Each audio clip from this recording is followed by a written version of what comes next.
দূর দূর, হঠাৎ করে কেন যে এত চুল ঝরছে বুঝতেই পারছি না।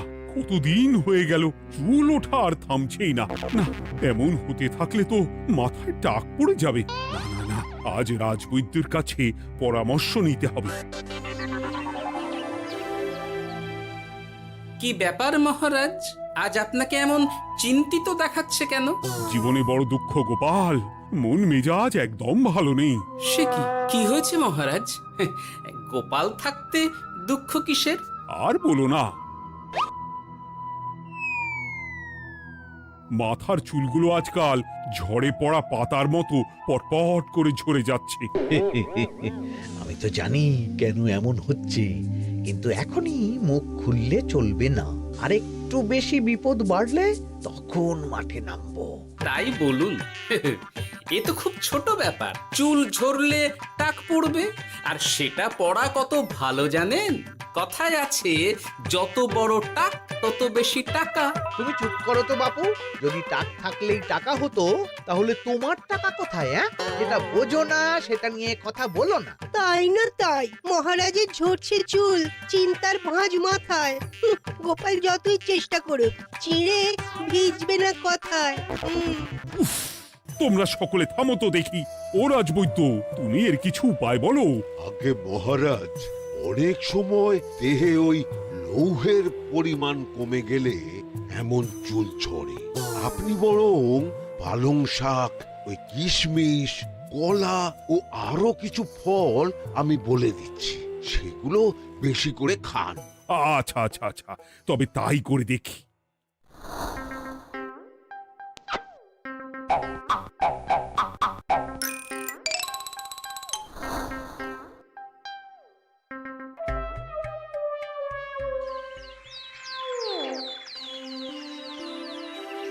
ও রাজবৈদ্য, তোমার কথা মতো শাক পাতা ফলমূল সবই তো খেলাম, চুল ঝরা বন্ধ তো হলোই না। তো জানতামই এমন হবে। কিন্তু মহারাজ, এমনটা তো হওয়ার কথা নয়। কিন্তু হচ্ছে তো। আরে আমার সাধের চুল, কোথায় চলে গেলি সব? এর জন্য তুমি দায়ী। তুমি এর জন্য শাস্তি পাবে বৈদ্য। আমাকে আমাকে ক্ষমা করে দিন মহারাজ, এমনটা হবে এ তো আমি ভাবতেই পারিনি। কিছু মনে করবেন না মহারাজ, ছোট মুখে বড় কথা বলছি, কিন্তু সত্যি এখানে রাজবৈদ্যর কোনো দোষ নেই। ওকে শাস্তি দেওয়াটা ঠিক হবে না মহারাজ। দেখেছেন মহারাজ, গোপালের সাহসটা দেখেছেন? আপনার মুখের উপর কথা বলছে। তা বলি, তুমি যখন এতই বোঝো, তাহলে নিজেই একটা আস্ত লোহা খেয়ে দেখো না, তোমার মাথায় চুল গজাচ্ছে কিনা। ঠিকই আছে, এসব মূর্খের মতো কথা কেবল আপনার থেকেই আশা করা যায় মন্ত্রী মশাই। মহারাজ, আপনি বিচক্ষণ মানুষ, আমার শুধু অনুরোধ, আরেকবার ভেবে দেখবেন। ঠিক আছে, রাজবৈদ্যকে আমি শাস্তি দেব না, কিন্তু সকলের জন্য আমার একটা ঘোষণা আছে। কি ঘোষণা? আমার এই কঠিন সমস্যা যে দূর করে দিতে পারবে, তাকে আমি বিশেষ পুরস্কারে ভূষিত করব। এই তো পেয়েছি, এই সুযোগ কোনোভাবেই হাতছাড়া করা চলবে না। এবারের সমস্যাটা সত্যি বেশ কঠিন। কি করলে যে মহারাজের চুল পড়া বন্ধ হবে সেই উপায় মাথাতেই আসছে না। হঠাৎ করে কেন যে এমন হলো কে জানে।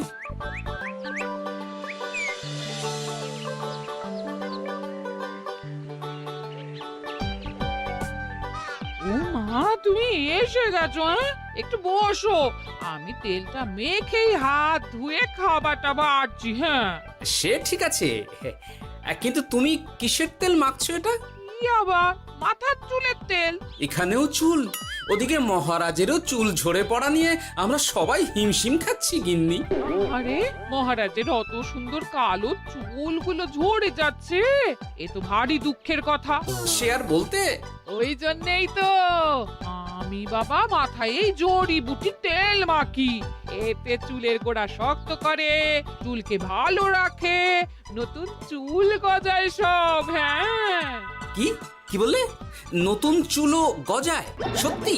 হ্যাঁ, বাহ, তাহলে আর চিন্তা কি? আমাকে এই তেলটা একটু দিতে পারবে গিন্নি? মহারাজকে দিয়ে আসি।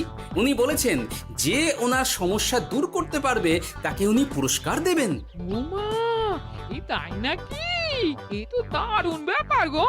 নাও নাও নাও, তেলখানা নিয়ে মহারাজকে কাল দিয়ে এসো তাহলে। আর জানিয়ে দিও, দিনে 2 বার কিন্তু তেল মাখতেই হবে। হ্যাঁ, আচ্ছা, ঠিক আছে।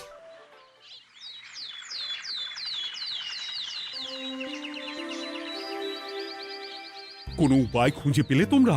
আগে মহারাজ, আমি আপনার জন্য নকল চুল বানিয়ে এনেছি। যতদিন আপনার চুল পড়া বন্ধ না হচ্ছে ততদিন আপনি এটা পরে ব্যবহার করতে পারেন। সে তো বুঝলাম, কিন্তু নকল চুল তো আর আসল চুলে জায়গা নিতে পারবে না বিজ্ঞানী। আসল চুলের কথা ভেবে আমি আপনার জন্য কেশুত্তে পাতা এনেছি মহারাজ। আচ্ছা বেশ। তা গোপাল, খুব তো আগের দিন বকবক করছিলে, তুমি কি এনেছো শুনি? সেটা যথাসময়ে দেখতে পেয়ে যাবেন মন্ত্রী মশাই। এটা জড়িবুটি তেল মহারাজ। আমি এটা আপনার জন্য এনেছি। এতে নতুন চুল গজায় আর চুলের স্বাস্থ্যও ভালো হয়। আমার গিন্নিও ব্যবহার করে এটি, তবে দিনে 2 বার করে মাখতে হবে, তাহলেই ভালো ফল পাবেন মহারাজ। বাবা, তাহলে তুমি কেন মাখো না? আচ্ছা, আপনার সমস্যাটা ঠিক কোথায় বলুন তো মন্ত্রী মশাই? মহারাজের জন্য কিছু আনলেও কথা শোনান, না আনলেও কথা শোনান। সত্যি তো মন্ত্রী, কেন তুমি সব সময় গোপালের পিছনে পড়ে থাকো বলো তো? এরা তো তাও সবাই কিছু না কিছু আমার কথা চিন্তা করে এনেছে, তুমি তো সেটাও করনি। না, আসলে মহারাজ, আমিও ভাবছিলাম আপনার কথা, কিন্তু থাক, বুঝেছি। আহ, দারুণ। তেলের গন্ধটাও খুব সুন্দর। গোপাল, তোমায় অনেক ধন্যবাদ। আশা করছি ব্যবহার করলে খুব ভালো ফল দেবে। একদম দেবেই মহারাজ। দূর বাবা, ভেবেছিলাম এক, হলো আর এক। কোথা দিয়ে যে গোপালটা মাঝখান দিয়ে এসে নাক গলিয়ে ঢুকে পড়ে, খুব শক্ত পুরস্কার নেওয়ার। দেখাচ্ছি মজা।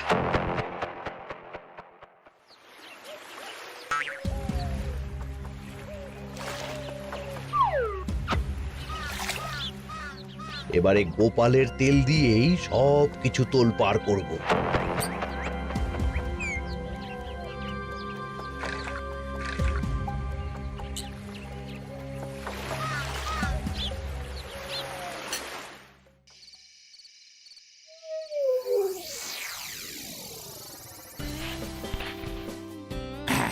ব্যাস, হয়ে গেল 2 বার মাখা। গোপাল বলেছিল এতেই ভালো ফল পাব, কিন্তু এখন মাখার পর মাথাটা কেমন জ্বালা জ্বালা করছে মনে হচ্ছে। হয়তো নতুন চুল গজাবে বলে এমন হচ্ছে। কাল সকালে বোঝা যাবে। এতক্ষণে বোধহয় ছোট ছোট চুল গজিয়েই গেছে। কি এটা চুল গজানোর তেল ছিল নাকি পড়ে যাওয়ার? হে ভগবান, যেটুকু বাকি ছিল সেটাও ঝরে পড়ে টাক পড়েই গেল। হ্যাঁ, গোপালই হলো যত নষ্টের গোড়া। আজ আসুক সভায়।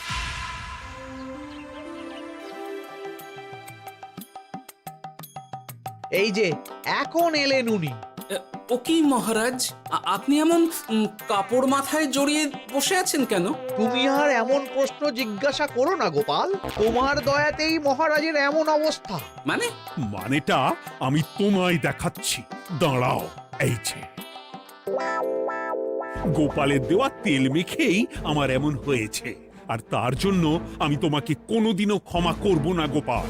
বিশ্বাস করুন মহারাজ, আমার গিন্নিও মাখে এই তেল, কিন্তু এমন কিছু তো এখনো পর্যন্ত ঘটেনি। আমি আর কিচ্ছু শুনতে চাই না। আমার মাথা ভর্তি চুল আমি ফেরত চাই। যতদিন না আমার মাথার সব চুল ফিরে আসছে ততদিন আমি তোমার মুখও দেখতে চাই না। মহারাজ, আপনার কোনো চিন্তা নেই, আমি তো আছি। এবার এই সমস্যার একটা সমাধান আমি করেই ছাড়বো। কি ব্যাপার, মন্ত্রী মশাই এত লাফাচ্ছে কেন? এসবের পেছনে আবার ওনার হাত নেই তো? না, ব্যাপারটা পরে দেখতে হচ্ছে।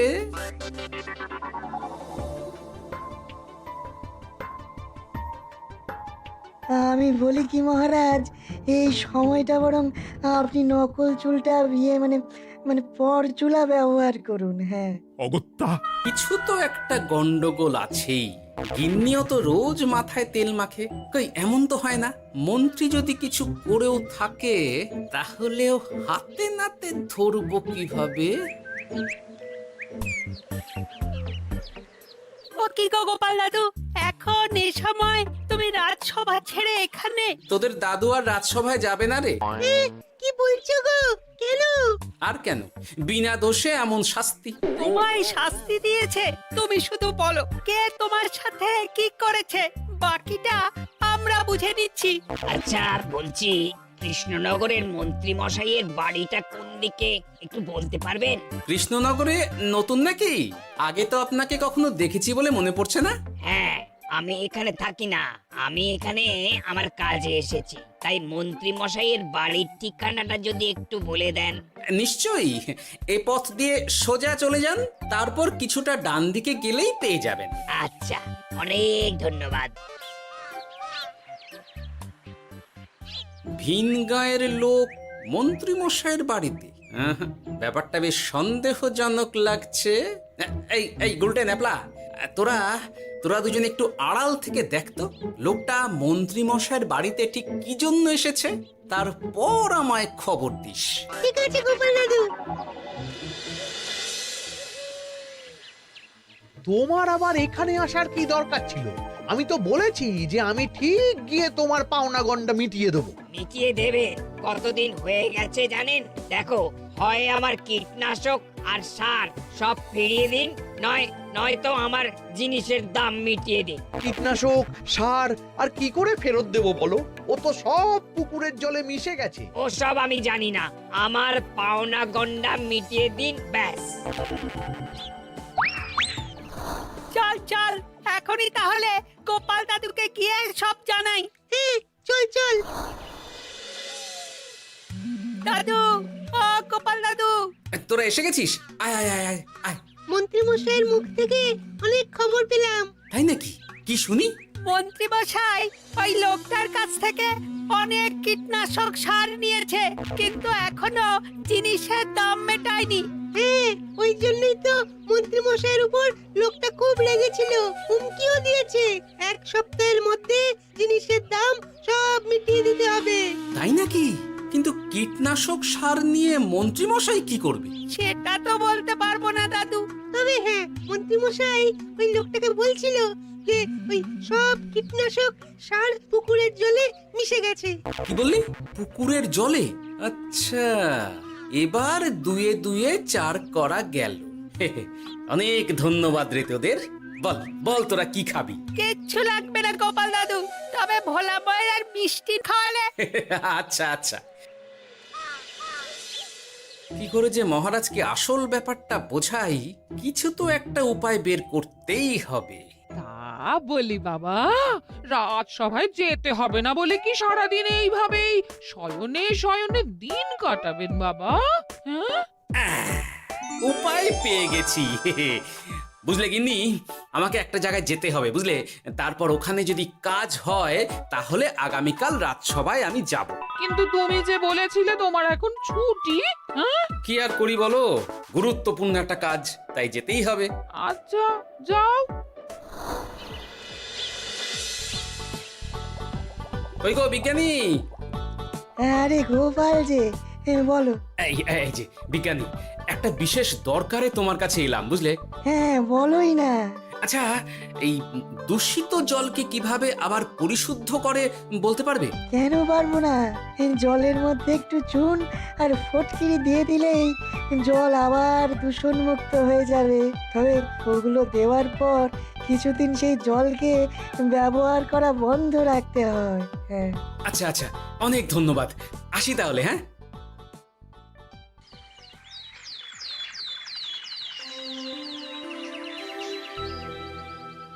ছায়া পড়েছে, ছায়া পড়েছে।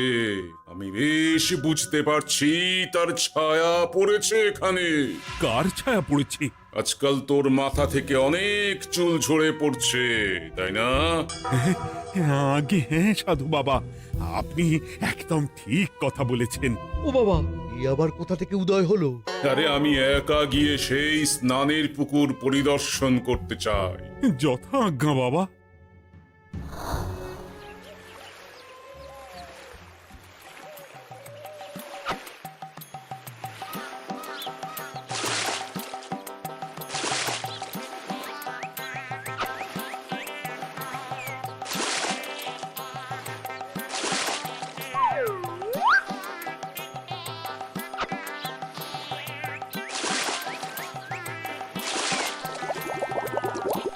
যাক বাবা, মোটামুটি সপ্তাহখানেক এভাবে থাকলেই পুকুরের জল আবার আগের মতো পরিষ্কার হয়ে যাবে।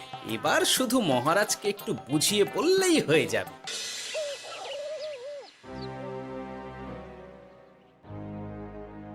কি বুঝলেন সাধু বাবা? আমার অনুমানটাই ঠিক ছিল। পুকুরের জলে কালো ছায়া পড়েছে, কুদৃষ্টি পড়েছে, তাই এমন হচ্ছে। সে কি? কি কালো ছায়া? যত সব বাজে কথা। জল দূষণ করলাম আমি, আর দোষ পড়ছে কালো ছায়ার উপর। তাহলে এখন কি হবে? চিন্তার কোনো কারণ নেই। আমি মন্ত্রপুত ভস্য ছড়িয়ে দিয়েছি। 1 সপ্তাহ ওই পুকুরের জল স্পর্শ তো দূর, পুকুরের কাছেও যাওয়া নিষেধ। তাহলে আমার মোহরের কি হবে? যথা আজ্ঞা সাধু বাবা। ও কি, তাহলে মহারাজ এতদিন স্নান করবেন কোথায়? সে কথা কাউকে চিন্তা করতে হবে না। মহারাজের ওপরে কালো ছায়া পড়া জল পড়েছে, তাই আগে সেটা শোধন করতে হবে। আমাকে তাহলে কি করতে হবে সাধু বাবা? আমার শিষ্য গোপাল আমাকে আগেই এই বিষয় জানিয়েছিল। আমি তার হাত দিয়েই তোর স্নানের জল পাঠিয়ে দেব।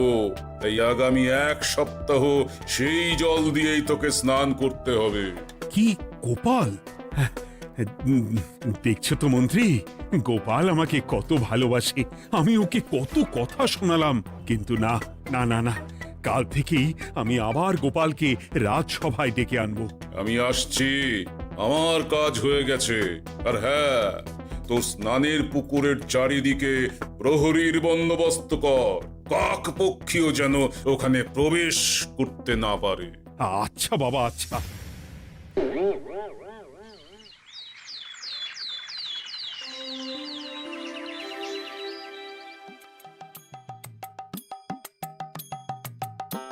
গোপাল, তোমাকে আবার এখানে দেখতে পেয়ে আমার খুব ভালো লাগছে। তোমার গুরুদেব গতকাল এসেছিলেন, কিছু মনে করো না। না বুঝেই তোমাকে অনেক কথা শুনিয়েছি। না মহারাজ, আমি জানি আপনি আমাকে খুব ভালোবাসেন, তাই আমি কিছু মনে করিনি মহারাজ। এই নিন, আমি আপনার স্নানের জল এনেছি। হ্যাঁ হ্যাঁ হ্যাঁ, দাও দাও দাও।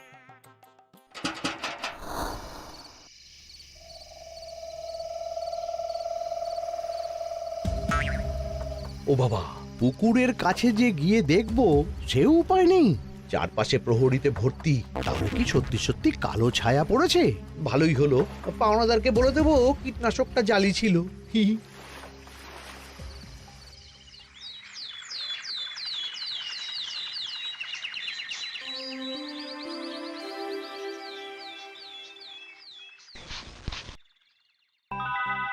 এই তো আমার সেই পুরনো কালো চুলগুলো আবার ফিরে এসেছে। আহা, কি যে আনন্দ হচ্ছে দেখে। আজ 1 সপ্তাহ সম্পূর্ণ হলো। গোপালের জন্য আমার স্নানের পুকুর থেকে কালো ছায়া দূর হয়েছে। আমাকে এই সমস্যা থেকে দূর করার জন্য আমি গোপালকে 100টি মোহর উপহার দিতে চাই। ধন্যবাদ মহারাজ। দূর, আমার আর ভালো লাগে না। সব সময় গোপালই মোহর পায়, এটা তো আমার পাওয়ার কথা ছিল। এদিকে আজকে পাওনাদারও আসবে।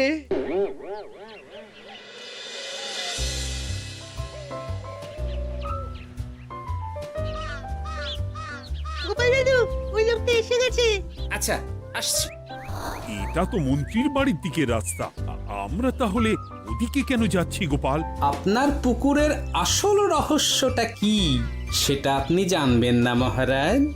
মানে নিজের চোখেই দেখুন, তাহলে বুঝতে পারবেন। আর একটু সময় দাও আমায় ভাই, এমনিতেও তোমার কীটনাশক কোনো কাজের নয়। কি এখন এসব কথা? আর একদিনও সময় দিতে পারছি না। একটু বোঝো, একটু। সব আমি মহারাজের পুকুরের জলে মিশিয়ে দিয়েছি। মন্ত্রী, তুমি তাহলে সেই কালো ছায়া? মহারাজ, আপনার পর্দা ফাঁস হয়ে গেছে মন্ত্রী মশাই। তুমি তাহলে সবটা জানতে? একদম প্রথম থেকে। রে, খুব জোর ফেঁসেছি। এদিকে পাওনা আর ওদিকে মহারাজ, এইখান থেকে কেটে পড়তে হবে।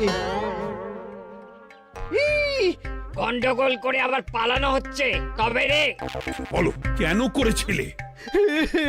মহারাজ, আমি ভেবেছিলাম আপনার সব চুল উঠে গেলে আমি আপনার কাছ থেকে চুল গজানোর ওষুধ দেওয়ার নামে অনেক টাকা লুটবো। কিন্তু সেই ভাবনা ভাবনাই থেকে গেল, সেগুড়ে যে বালি হয়ে গেল। ভাবা যায় চুলের জন্য চুলো চুলি, হ্যাঁ? হাসির রাজা, জ্ঞানের রাজা, রসিক রাজা।